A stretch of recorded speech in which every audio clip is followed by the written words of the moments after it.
Good afternoon, all. I want to welcome you to our Knowledge Buffet.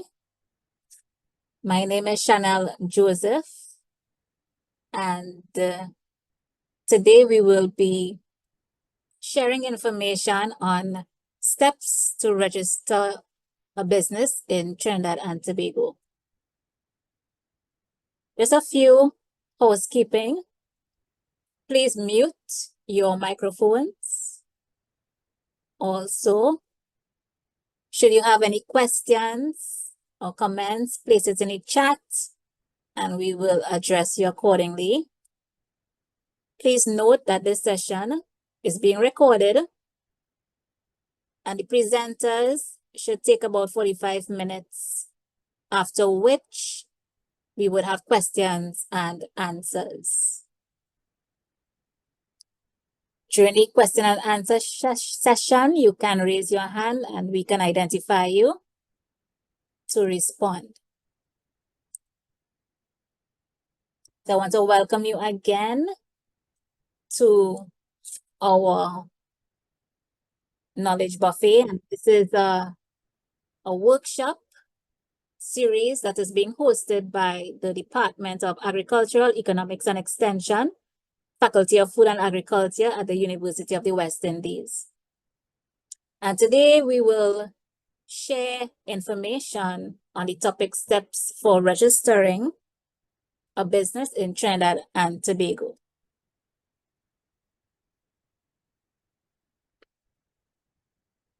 So at this time, I will share some videos on programs being offered in the Department of Agricultural Economics and Extension.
Hi, my name is Satyam Ramchan and I'm the owner of SJI Productions Food Mobile Market.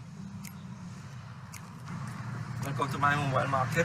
As you can see, we sell a wide variety of fruits and vegetables, some of which came directly from our farm, for example, our kale. We also grow scythe, celery, parsley, Swiss chard, just to name a few. Intelligence skills gained while doing my agribusiness course at the University of West Indies equipped me with the necessary toolkit to successfully open my business today. If you have any business idea, I encourage you today to sign up with the agribusiness management course. It helps me to from a farmer into an entrepreneur.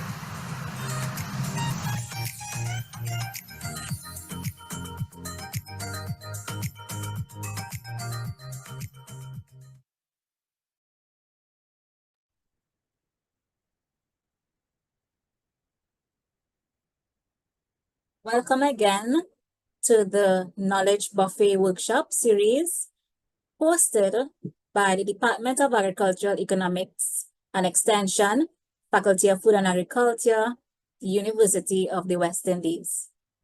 My name is Chanel Joseph, and I'll be the moderator for this session.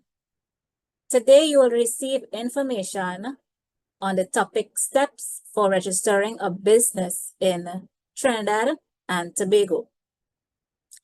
I am honored to introduce our panelists, Dr. Priscilla Bahor and Irshad Mohammed.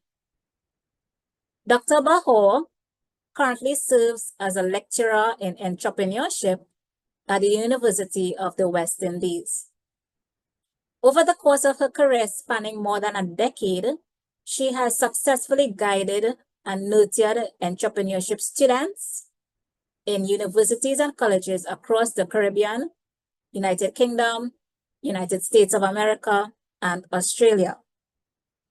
Dr. Bahor is not only an accomplished educator, but also an active member of esteemed organizations such as United States of America Small Business Association, Global Entrepreneurship Network, Global Poverty Prevention through Entrepreneurship, and Social Entrepreneurship for Economic Development.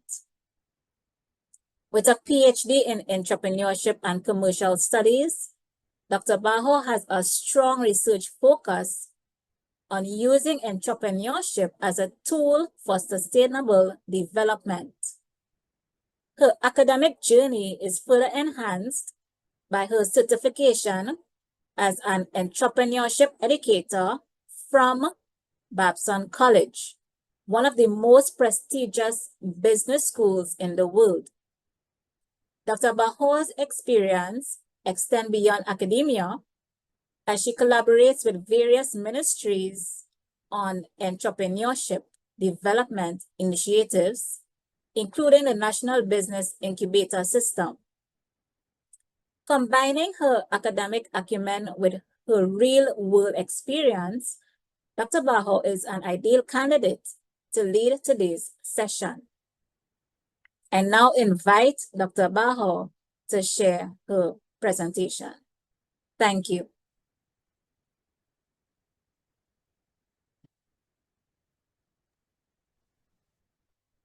Good afternoon, everyone, and thank you, Dr. Joseph, for that introduction.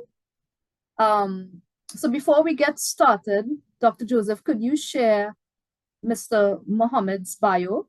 Because he is going to continue the presentation. It's the same presentation, it's not separate, so he'll just continue seamlessly. Thank you. Mr. Irshan Mohammed. Now, Irshan Mohammed is currently an undergraduate student enrolled at the University of the West Indies St. Augustine campus. He has a deep passion for the study of entrepreneurship and the impact on Caribbean economies. His exposure to entrepreneurship and family business has enabled him to better understand the evolving business environment and the entrepreneurial mindset. He has participated in several competitions, including the Arthur Lockjack Global School of Business Secondary Schools Business Simulation Competition, as well as the National Secondary Schools Entrepreneurship Competition. Mr. Irshad's dedication and knowledge make him a promising young speaker in the field of entrepreneurship. I'll now invite our panelists to share actionable insights and clear guidance on registering a business in Trinidad and Tobago. So without further ado, I welcome Dr. Bahor. Thank you so much. So just allow me to share my screen, share my slide, just get the adjustments right before we get started immediately.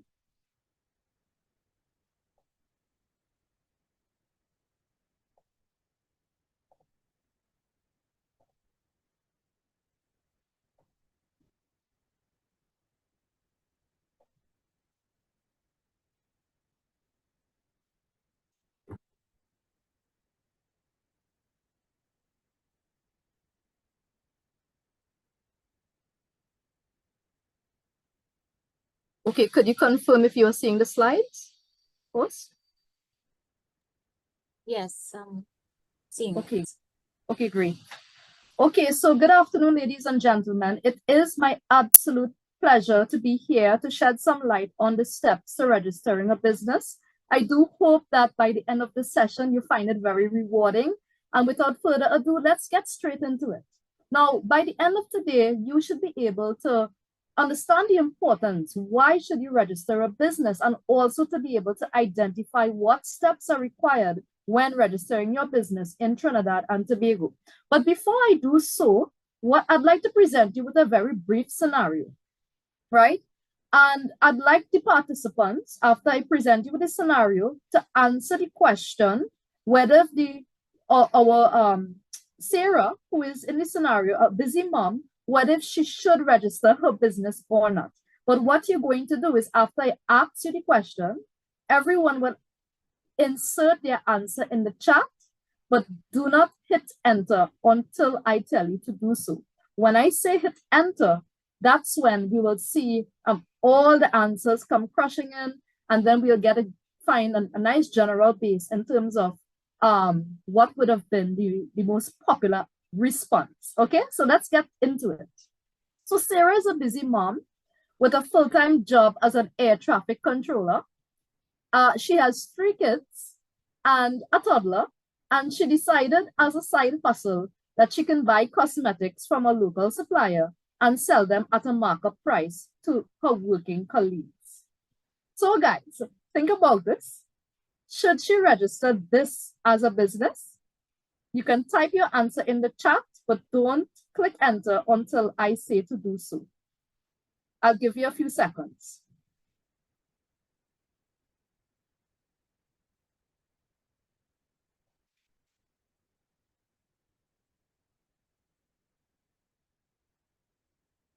Okay, go right ahead and hit enter to your answers. Mr. Mohammed, could you go into the chat and tell me what is the trend? What answers are you seeing? Are you seeing some yeses, some no's? Hi, good afternoon. So yes, I'm seeing a lot of yeses in the chat there. Yeah, Okay. all responses thus far. Okay, wonderful. Okay, well, that's wonderful. That's a wonderful answer, guys, because registering your business is a legal requirement by the government of Trinidad and Tobago. And whether if it's your livelihood, whether if it's a side hustle, you should always seek to register it as a legitimate business, because doing business in Trinidad and Tobago, the reality is if you're doing that without registering it, it will be illegal. And the government can seize your business funds.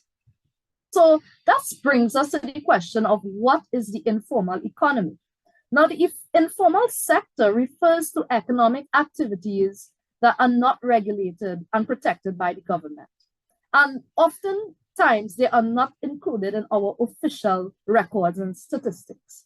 So these can include like unregistered small businesses and typically, what you call them, small street vendors, small agricultural farmers and so on may typically fall into this category, not all, but pretty much there's a significant number of businesses that operate in our economy that are unregistered.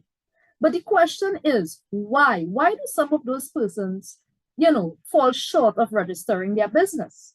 And the reasons could be many. For example, 1, you probably don't want to pay any tax. 2, you may find that the government regulations are burdensome. And 3, it relates to the lack of knowledge. Now, with that being said, knowledge is power. So I hope by the end of today, we'll be able to empower you so that you'll understand what is typically involved in registering a business. But before we do so, let us first look at why should you register your business? What are some of the practical benefits for registering your business? So number 1, a very important benefit is that it gives you legal protection. All right. Now, when you register your business, you are preventing other persons from actually using your business name. It gives you legal identity, right? It gives you a sense that you can go brave, you can go invest heavily without fear of someone else claiming that you are using their name and may ask you one day to cease and desist from operating in that particular identity. In fact, guys, there have been many instances, there have been several cases where persons who have been operating unregistered businesses, and when they decide to finally take that next step and register their business, then they realize, but hey, that business name was already reserved. And listen, at that stage, the amount of money they would have already spent in building their brand and building their social media, you know, spending money on their uniforms, their signage, their flyers, all that now will have to be destroyed. They will have to start back from scratch, and then it will take them time to build a brand new identity. Now, the flip side is true. If indeed someone else decides to adopt the same name as your business name, but your business name is registered, you can prosecute them and get compensation for them being imposters. So this is a very important reason as to why should one register their business. But apart from that, it gives your business credibility. It makes a favorable impression on investors, and it really shows that you're serious about, you know, the fact that you're willing to comply with the legal requirements. That makes it easier to raise capital. If you have to attract investors, if you have to get financing from a bank, you know, it gives you a sense of permanency and reputability. Now, in this day and age, guys, with online businesses, with e-commerce, consumers, they are becoming extremely mindful of who they're dealing with, all right? They're very skeptical on where they're spending their money, and they want to ensure that they're not being swindled. So this is why sometimes they look for businesses that are registered so that they can carry forth their transactions. It also is a medium as a pro-growth strategy for your business. Because when your business is registered, you get access to, you'll be able to bid for tenders, let's say for the government, right? Different suppliers will be they would more likely would like to deal with you. You'd be able to accept large orders from registered companies, right? You'd be able to have access to a wider customer base. For example, you can register as a verified vendor or supplier for both public and private entities. In fact, I believe there is an office called the OPR, which is the Office of Procurement Registry in government service right now, where only registered businesses can go on there and sign, and pretty much, you know, anytime the government has contracts for whatever industry, they'd be able to choose from that list of contractors in that particular base, in that particular you know, that record section. So it's really important as a pro-growth strategy. Furthermore, when your business is registered, you will now get the facility and the opportunity to open up a business bank account. And that's the only way you'd be able to get a business loan. That's the only way that you'd be able to facilitate quick payments, because customers nowadays, not everyone walk around with large sums of money, and they prefer to do online transfers, you know, they pay with their cards and so on. So you'd be able to expand your customer base in this digital era. The opening of a bank account allows you for record keeping as proof of payment, and it's basically would safeguard you as well. It will offer you interest earning opportunities. And so it's a measure of security, yeah? Because, I mean, you don't want to be storing all your business earnings under your bed, all right? Furthermore, when you register your business, you'd also be able to access other benefits. For example, if there is some sort of entrepreneurial relief grant, and this was the reality during the COVID-19 pandemic, only businesses that were registered were able to access that relief grant. There might be subsidies. There might be low-cost alternative loans from different agencies. You might be able to qualify for importation exemptions. You'll be able to even declare non-taxable tax deductible business expenses. So there are plethora of benefits that comes with registering your business. And finally, it can offer you legal protection, but you're seeing a star there because it really depends on the nature of the business, whether you will receive that liability protection or not. So we will discuss that later on in the presentation.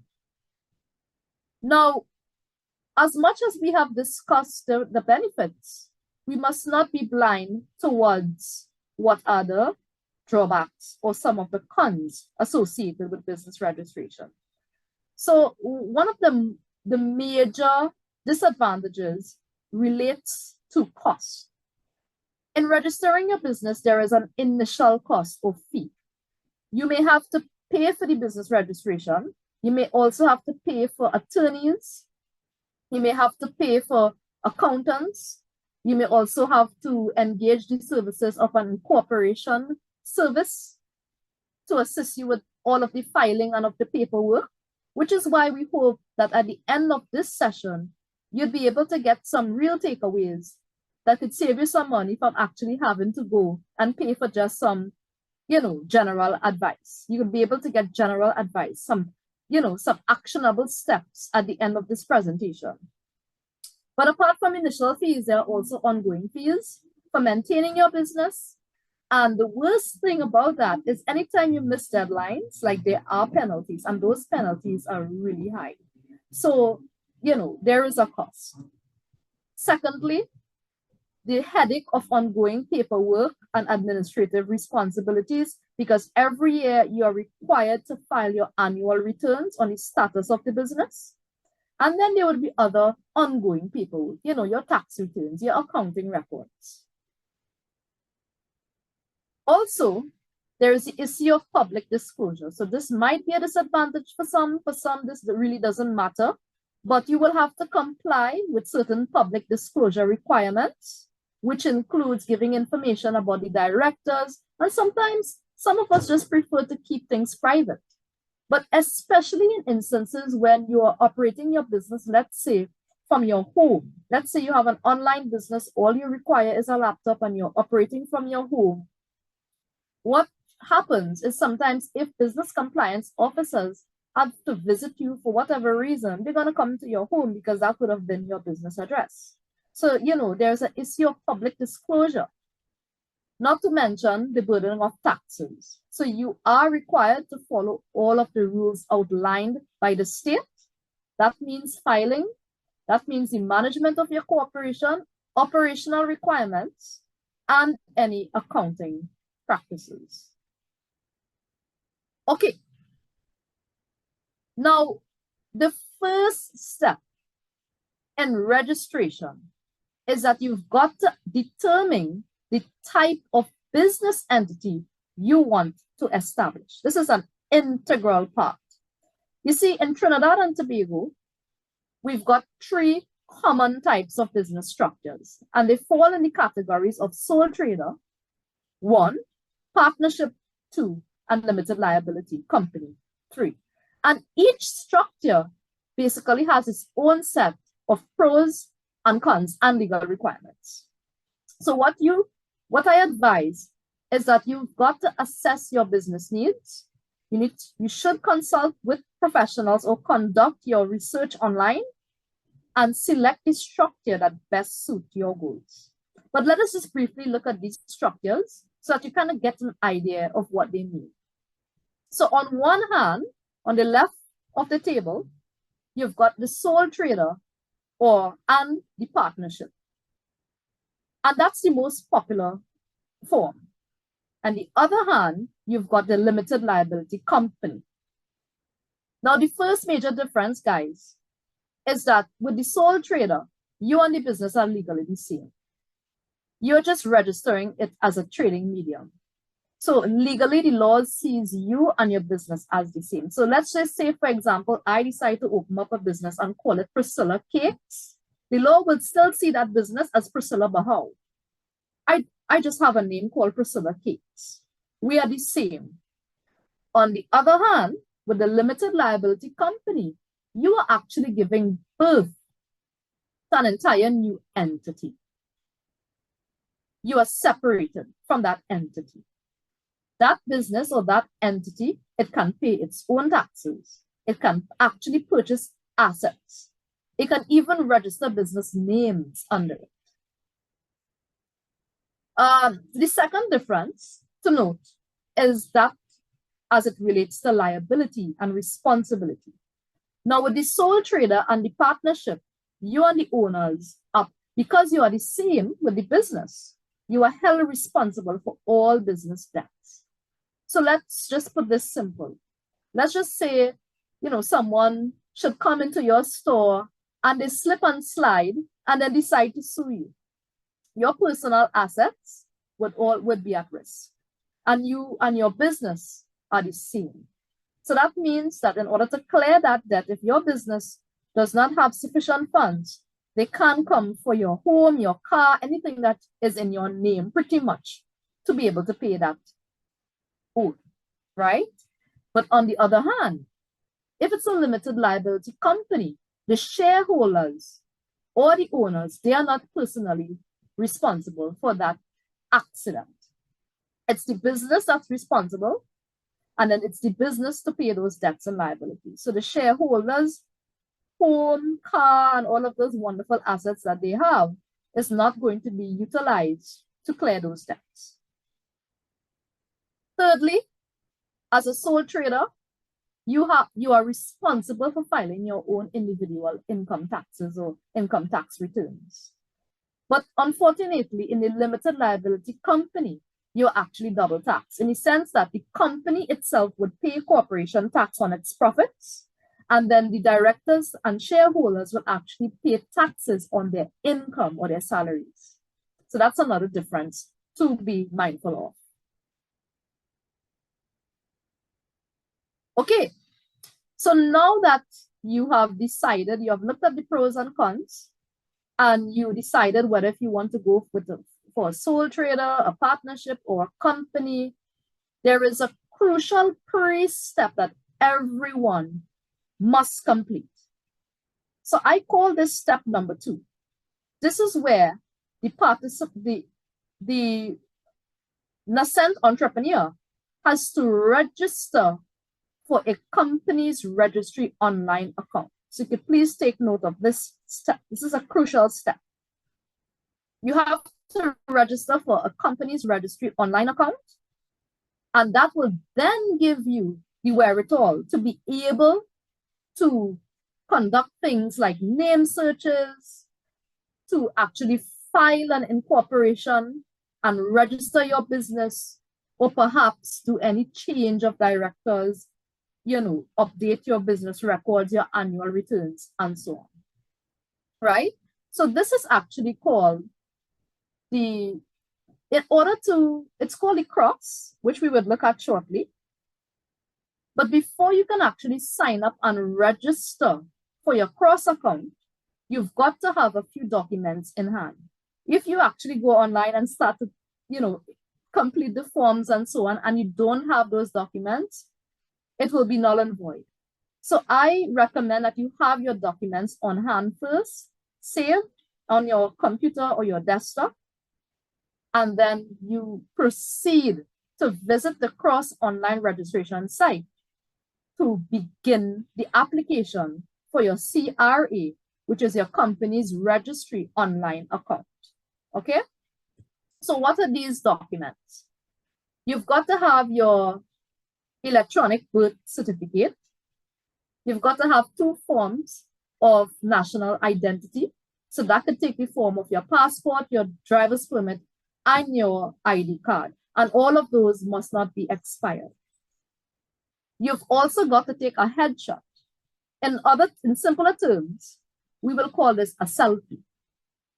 This is where you will actually take one of your photo ID and probably hold it very close to your face. And then you take that selfie holding the phone so that the photo takes a very good picture of your head alongside you holding your national identification, whether it's your ID or your DP. And you also save that. That's another required document or file. And then, of course, if you have ever changed your name or if there's anything dealing with marriage and so on, you will require those documentations as well. So once you have those documents and you compile it, then you would visit the cross account and then you would complete the application where you will have to sign up for an individual account. It's called an individual account, but I will show you later on. You will then follow the necessary steps. It's pretty straightforward from there to fill out information such as your name, address, and so on. You then upload those files and then you submit and wait. And this is done in the Ministry, the Registrar General's Department website from the Ministry of Legal Affairs.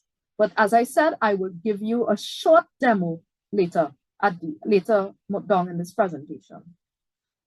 So basically, who is required to register for the cross account? Well, everyone whose name is on a record in any company, they must have an account. So let's just say, for example, you personally have not registered a business, but maybe, your brother, your sister owns a business and they actually, ask you to be a director for their company. And you were not involved physically with them, but you were, just like a silent partner. The mere fact that you are a director in their firm, you also need to, even if you don't own a business, you need to also have this CRA account or the cross account. All right.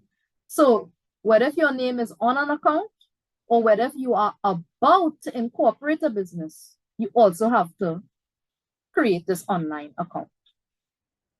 If you want to search the company's registry to download files about any other business, which you can, you will also require this account. And if you want to become an agent where you are transacting business for other business entities, you also require this account. Now, so step 2, as we just mentioned, is you create your online account, your CRA or your cross login. All right, once all that is done and you submit, you will wait. The company's registry will send you an email with a login credentials and a unique identity PIN, which I urge you to please write it down somewhere and save that. It usually might be your email address, and then there would be like a number that you will utilize, and that is how you will gain entry into the system. Once you gain entry into the system, that is where you'd be able to proceed to the next step in registering a business, which is to reserve your business name. So in order to reserve your business name, you must first carefully decide on an appropriate name, guys. Your name must not be same or similar to an existing business. But don't worry, there's actually something called a name search facility, which I will also show you. It's a service, it's open to the public for free, where you can input your name and it will actually show you if there are businesses that are registered carrying that name. In fact, the company's registry contains a database of over about 200,000 businesses. It also contains recent business reservations. If persons reserve the name, that is also shown. And if there is any current registrations updated, those are updated on a regular basis. So you reserve your business name, and in order to do that, you should first search for name availability just to make sure.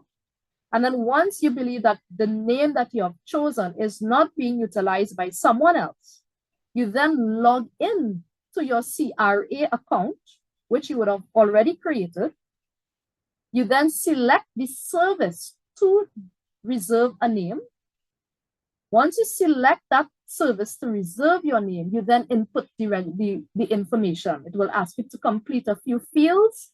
After you've completed those fields, you will have to pay a fee of $20.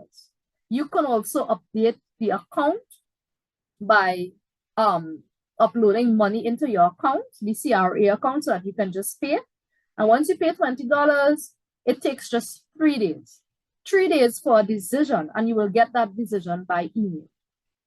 And the decisions can take 3 forms. The registrar could either approve your business name, they can either send you a query asking for further clarification, or it can be rejected because that name, is not available, or it's not suitable or whatnot. And you really don't want to face that rejection and have to go through the process all over again and have to repay another $20. So I suggest that you try to do a really good search, which I'll show you how to. And then it will give you a nice indication of if that name is safe to go with, whichever you choose. All right? But once you get the approval via email, please note that your business is not registered.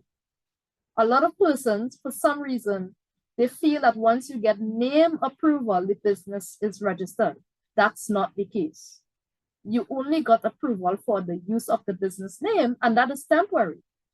Once you've gotten that approval, you've got 45 days in order to complete the official business registration.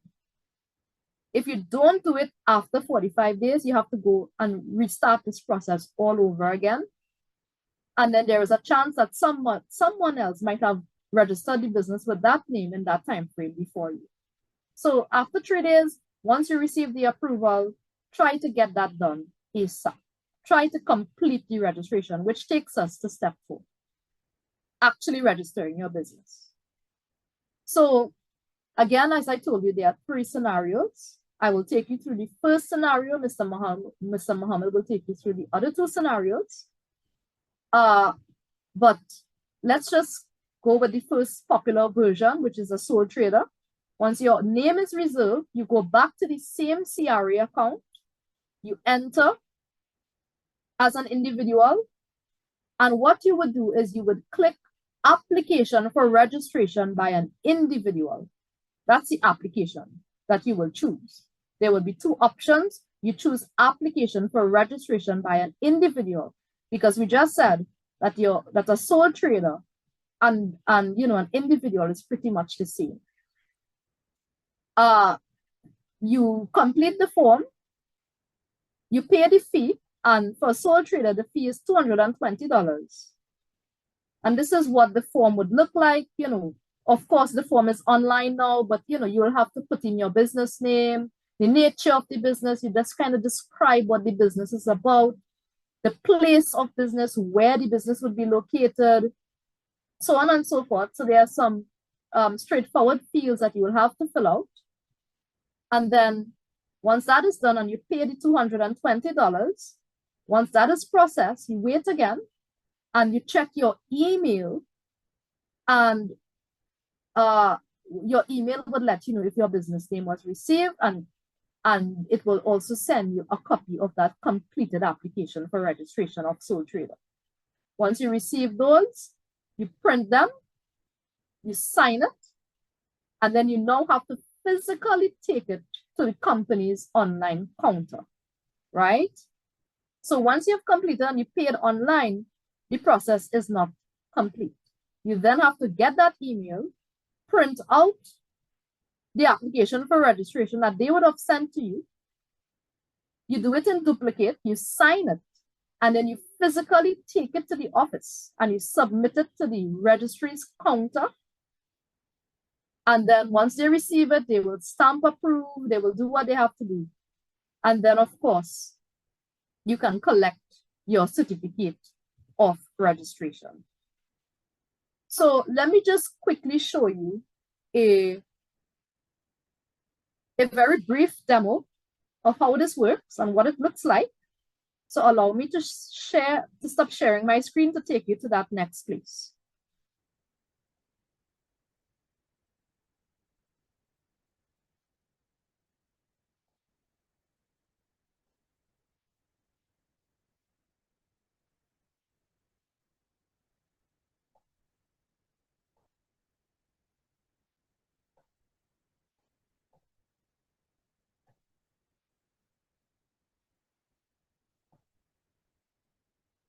Okay.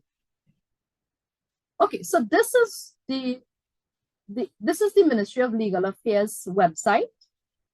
This is the Office of the Attorneys General, Companies Registry.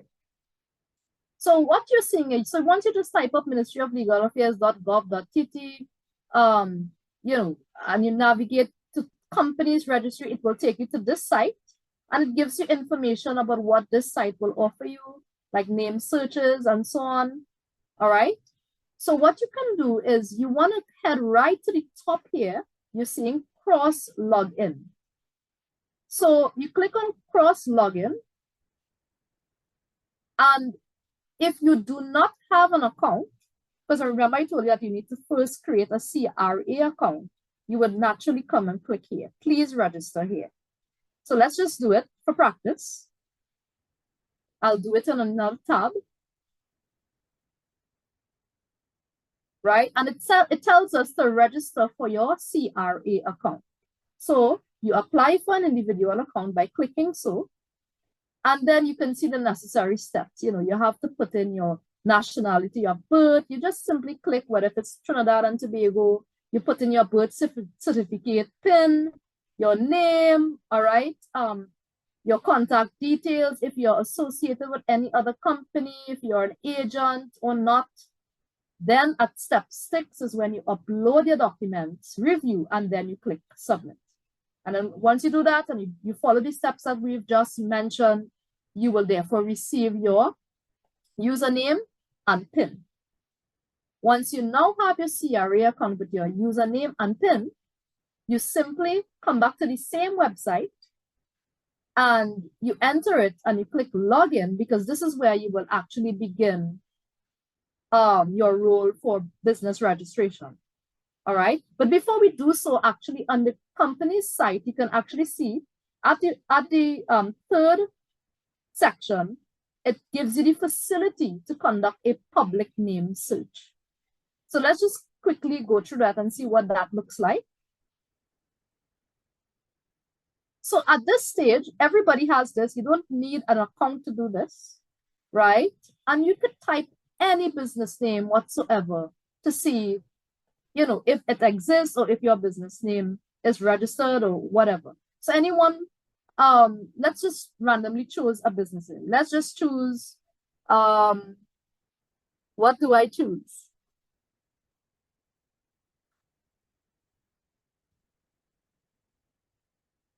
Let's try, I don't know, all of a sudden I can't get a business name. Are there any suggestions?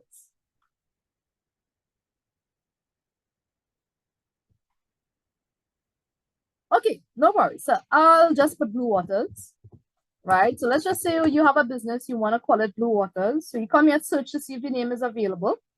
You search, and right there and then we are seeing all the businesses that has Blue Waters as the name. Blue Waters Diving, Blue Waters Fisheries, Blue Waters Inn. You've got a Blue Waters mini guest house, the list goes on. Okay. So in my case, I said Priscilla Cakes in our scenario. So let's try that, Priscilla Cakes. And you can see that Priscilla Cakes doesn't exist. So that means that if I really wanted to open that cake business, all right, I can actually, you know, utilize that name to apply for its approval. Okay. Because nothing came back. All right. So now that you see where you can conduct your name search, as I said, once you have your CRA account, you simply input your information and then you have to select individual account, because unless if you're a director for somewhere else, but if you're registering a business, a new business, you have to select individual account. You click login, and then right here, you will get to the suite of services. For example, you can also name search at the left, the same facility that I just showed you. This is where you can reserve the name and pay the $20. Okay, so you quickly complete these steps, whether if it's a new name reservation or if it's a new company name registration. All right, so if it's a new name, you can say if it's a proposed business or you want a proposed business with other names. If it's a company name registration, decide for a company, you then, if it's an incorporation or amalgamation and so on. So you have to choose. If it's a non-profit organization, you choose accordingly. So you make your selection. Let's just say sole trader, you go for new business name reservation. You click next, propose business name, and then you just fill out the necessary information accordingly. Okay.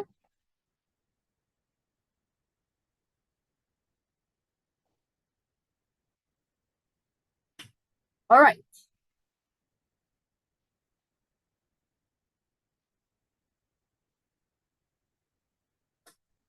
Okay, so that gives us a quick dive into what the cross interface looks like and the various facilities that is engrossed in the site and what you can and cannot do.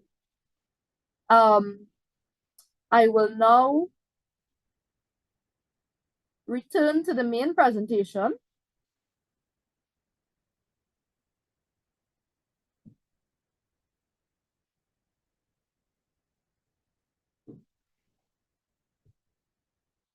And I will hand you on over to Mr. Mohammed, who is going to take you through registration for the two other forms of businesses, partnership and company limited. Thank you.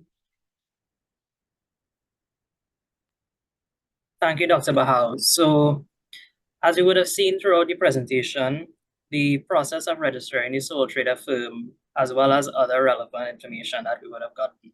So now we dive further into a partnership firm and what are the requirements to register a partnership firm. So the name approval process, what we would have just seen, is the first step in ensuring that the firm gets approval to be registered. So after the name has been approved, the difference between the sole trader and the partnership is that the partnership consists of partners. So in this case, each partner must approve their inclusion on the registration application, because this was implemented to prevent instances of fraud and fake signatures and these sorts of instances. So in order to approve your inclusion on the registration application, it's the same process. You log into your CRA account as an individual, and you select my account and click approval, because there will be an approval tab there where you would have to approve your registration. Then you would have to enter the type and the information here. This is what must be entered. The type is yet to be. Your role will obviously be a partner. Your identifier will be the name reservation number that you would have gotten when you registered. The name would be your proposed business name. And in order for this to be done, they must provide the director or the person who is doing the application with their surname and the account PIN that we would have mentioned previously, which is why it is so important to keep that PIN safe. So they would provide you with their surname and account PIN, company name and company PIN respectively to complete your registration. So in order to actually fill out the form, to actually register the partnership, you would need to log into the CRA, select registration or incorporation, choose business registration, and then you would have to choose Form 2, which is application for registration of a firm. This is the form that is needed for partnership. Then you would complete the registration and pay the fee, which is $220. When you submit this application now, you would have to check your email periodically to ensure that you get acknowledgement for it. And when they approve the application, print it in duplicate, sign this application, and deliver it to the company's online counter, where you will then collect your certificate. And in the next slide, we would have a screenshot of the Form 2 service, which is application for registration by a firm. So the same form here, it's all digital now, but this is the type of information such as the business name, the general nature, principal place, and such as any other business name. So it's very similar to what we would have seen just now with the sole trader. So registering a company, it's basically what I would have just spoken about, except in a company's case, there are directors and there are secretaries.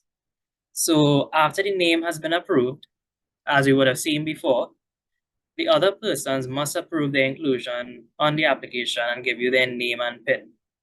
It's the same process as the partnership that we would have just gone through. However, the roles are now changed in that there must be a director, there's a secretary, incorporator, or signatory. Either of these roles are what you would have to approve. So then you log into your CRA, select your registration service, choose company incorporation, and these are lists of documents which are required. So your articles of incorporation, this is a must for $400. Your notice of address, which is $40. Your notice of directors, which is $40, and your certificate fee, which is $40. And these all summate to $520.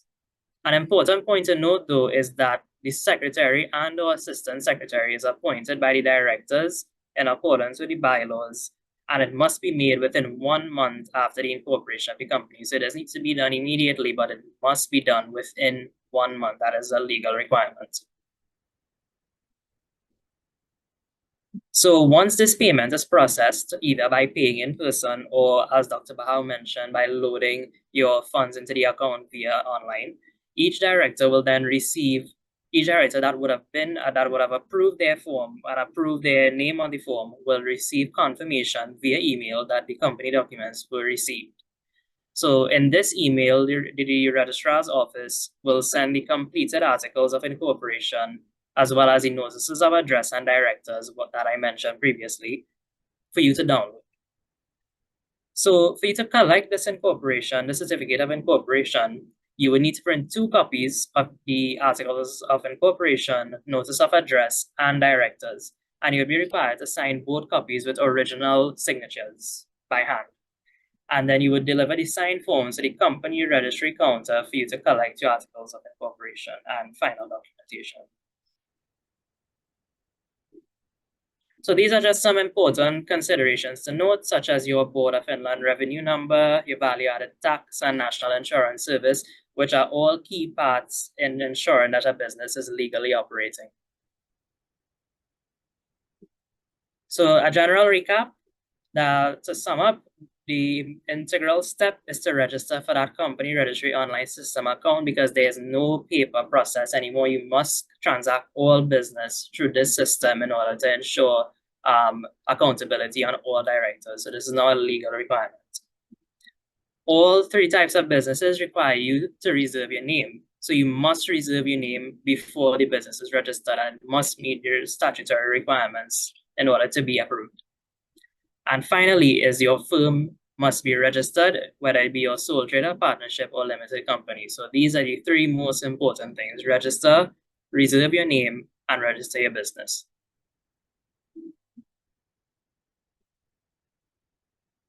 Thank you. So we will now have a question and answer session at this time.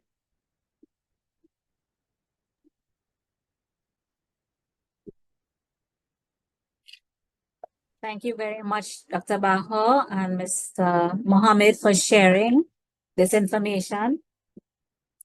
Please type your questions in the chat or feel free to raise your hands and unmute your mic to share any questions or comments. Thank you.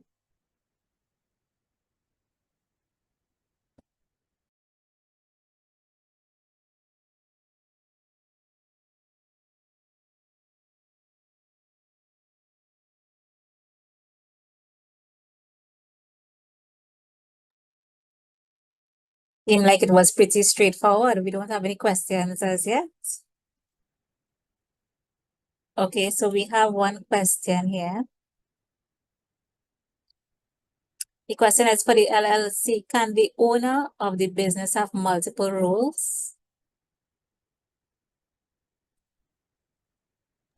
Okay, I can try to answer that. Yes. The owner of the business or the shareholder can indeed also play a role in the company as a paid employee. For example, if you want to be as part of it depends on the size of the business. So shareholders will have to appoint an independent board of directors to make decisions on behalf of the interests of those shareholders. But what you actually see happening more than often than not in Trinidad and Tobago is for small companies where there are probably 2 directors and so on. Sometimes directors may take a more active role and they may engage in some of the high-level management of the business, and they may take a director's salary on top of that. So it really depends on the rules and the governance procedures for that particular company. But yes, they can take an active role if they want to.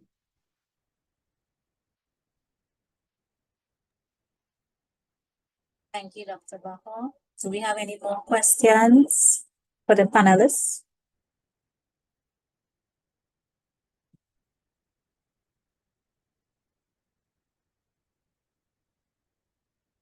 Another question is, were the fees mentioned the full cost of registering a business or just a part?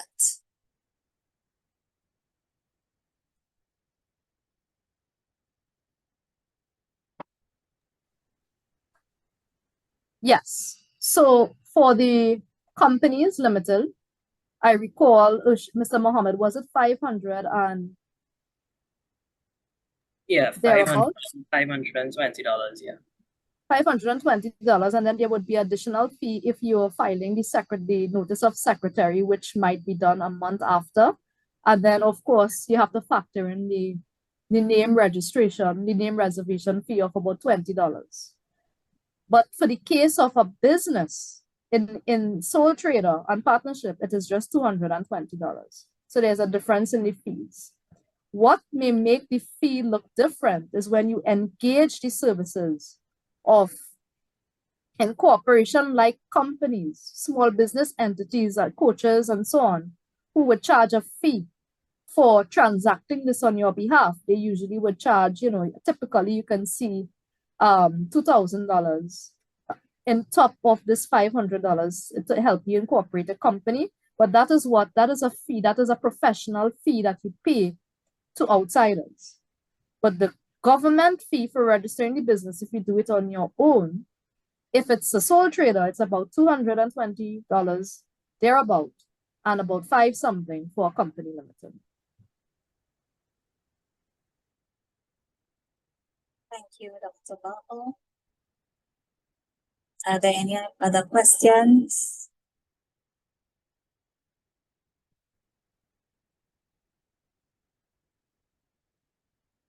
Another question is, can you register a sole trading business and at a later time in the future transition to a LLC? And if yes, what will be the process?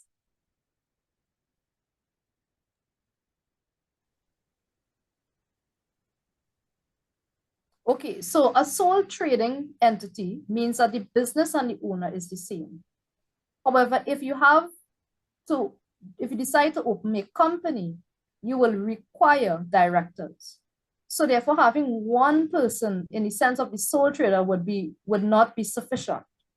So in a case like that, while I would not be able to respond on if there is a way that you can naturally transition from the sole trader into the LLC, what I can say is that you can seize the sole trading entity, that could be seized, and then you could go and apply for the opening of the company limited from scratch. Thank you. But here is a tip that I'd like to inform you about. And this is a non-textbook tip. When you're opening a company and you have the company's requirement, you must have at least 2 directors, so yourself and someone else.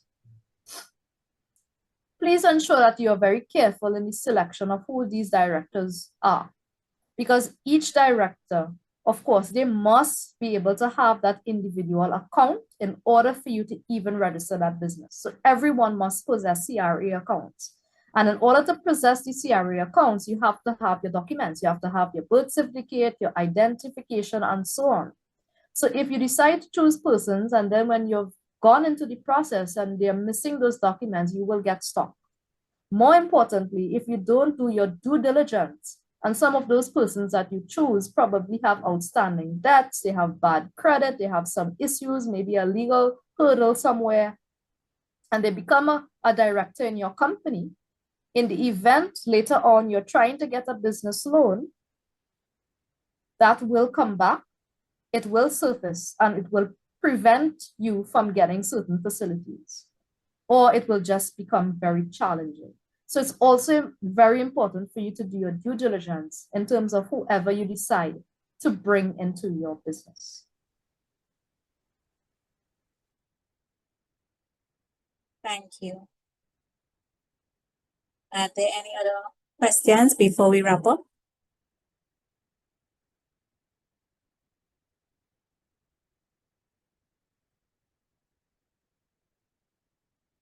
Okay, if there's no further questions, I would like to thank the panelists, Dr. Bajo and Mr. Mohammed, for sharing the benefits and the drawbacks of registering a business in Trinidad and Tobago, as well as the details required for the steps in registering a business. It was very hands-on and very practical and interactive.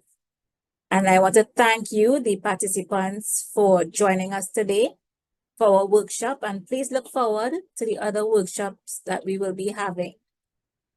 So I'd like to thank you again and to advise for you to have a great day and to be safe.